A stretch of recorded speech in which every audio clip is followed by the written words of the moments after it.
Lo que vamos a ver a continuación es la implementación ROLAP. La implementación ROLAP es utilizar las estructuras y las tecnologías y las técnicas de bases de datos relacionales para construir una tabla de hechos y sus dimensiones. Entonces, lo que podéis ver aquí a la derecha es un diseño relacional donde la tabla de hechos ocupa el centro. La tabla de hechos consiste en una serie de medidas que dan información sobre un cierto hecho. Esas medidas son medidas cuantificables. Recordad que la tabla de hechos responde a la pregunta ¿cuánto? Y además de esas medidas, lo que tengo es una clave ajena para cada dimensión. De esa manera voy a poder relacionar las dimensiones con la tabla de hechos. Por otro lado, las dimensiones son una tabla por cada dimensión donde tengo una clave principal. Por ejemplo, aquí que tenéis la dimensión de tiempo, pues tendríamos la clave principal tiempo. Aquí tenemos la dimensión 1, la que sea, la clave principal 1. Aquí una dimensión 2, pues la clave principal 2.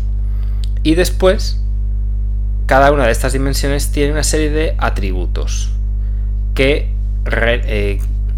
describen una característica de cada uno de los hechos recogidos en la tabla de hechos. Por ejemplo, la hora, el día, el mes, el año, el trimestre, si era AM o PM, etc.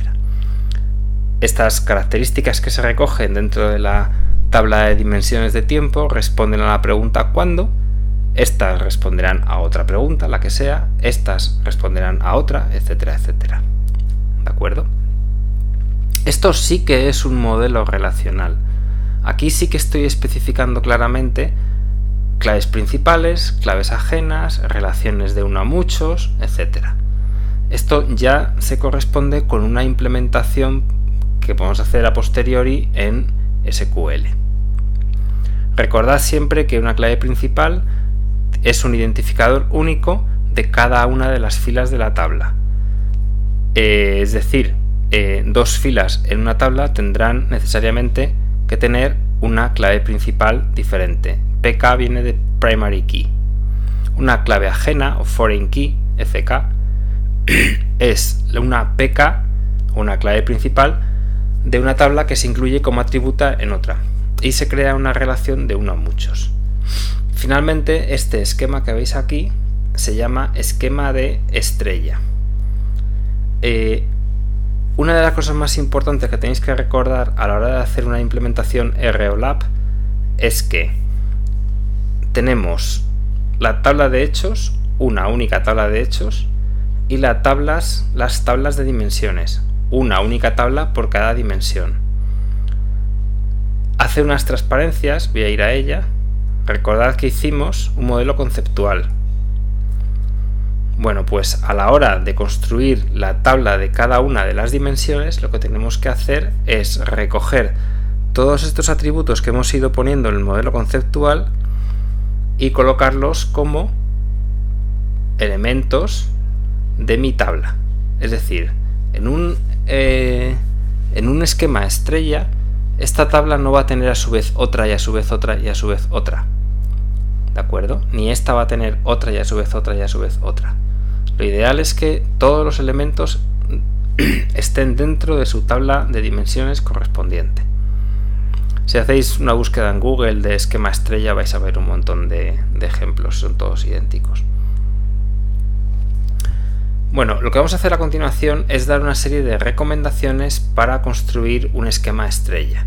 Construir un esquema estrella depende esencialmente del proceso que estoy intentando modelar. Por tanto, no puedo dar unas normas generales. No puedo explicar cómo se hace un esquema estrella hasta que no decido qué proceso quiero modelar. Pero bueno, sí que puedo dar unas ideas aproximadas de qué pasos deberían seguirse para construir un esquema estrella. En primer lugar, recordad siempre que un proceso es cualquier actividad de bajo nivel realizada en una organización, sobre la cual se desea hacer un análisis. Este es todo el propósito de este tema. Si tengo una actividad, pero no quiero hacer un análisis de ella, ¿para qué quiero construir un OLAP sobre ella? Y si quiero hacer un análisis y la actividad no es de bajo nivel, significa que hay muchas actividades que conforman esa actividad de alto nivel, con lo cual me va a costar mucho más hacer un análisis porque voy a tener que recoger muchísima más información.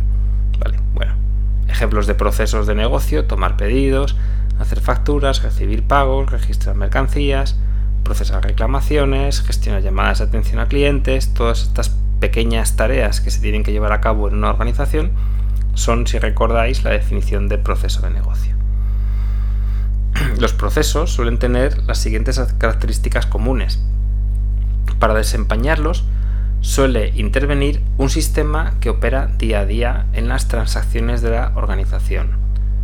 Los ERPs, que ya habéis estudiado, los CRMs, los terminales de punto de venta, las bases de datos transaccionales. A estos sistemas se les denomina sistemas operacionales, en inglés Operational Systems, que no me lo confundáis con sistemas operativos, que en inglés es Operating Systems. Bueno, estos procesos son una característica importante a la hora de medir el rendimiento del funcionamiento. Precisamente porque son importantes es por lo que se quiere hacer un análisis. Y también recordad, aunque esto es de los primeros temas de esta asignatura, que un departamento no es lo mismo que un proceso. Bueno, pues si yo quiero hacer análisis sobre un proceso, está claro que ese proceso va a convertirse en el hecho central de mi OLAP.